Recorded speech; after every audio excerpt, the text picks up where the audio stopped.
விதியாலும் பிறர் செய்யும் சதியாலும் துன்பங்களை அணிவிக்கின்ற மக்களுக்கு தன் மதியால் அந்த துன்பங்களை எல்லாம் வென்று மக்களை காப்பவன்தான் திருச்செந்தூர் ஆண்டவன், திருச்செந்தூர் முருகன்.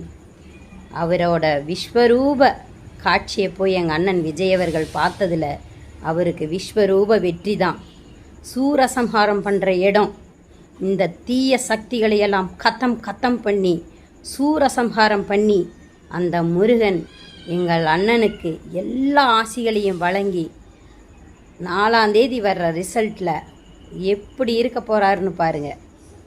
சுட்ட திருநீர் எடுத்து தொட்ட கையில் வேல் எடுத்து தோகை மயில் ஏறி வந்த சுந்தரம், அந்த கட்டழகு கொண்டதொரு கந்தவடி வேலவனை காட்டுவது 6 எழுத்து மந்திரம். அந்த 6 எழுத்து மந்திரத்தை தந்ததொரு சுந்தரத்தை அந்தி பகல் சிந்தனை செய் நெஞ்சமே, அந்தி பகல் சிந்தனை செய் நெஞ்சமே. அவரை வேண்டி ஒரு திருநூறை வச்சுட்டு அவரிடத்துல உங்கள் குறைகளையெல்லாம் சொல்லுங்கள். இந்த தமிழக மக்கள் அனைவருக்குமே அந்த முருகன் ஒரு விடிவு காலம் தருவான். நம்ம ஜெயிக்கிறோம், வெற்றி நிச்சயம். கான்ஃபிடெண்ட்டாக இருங்க.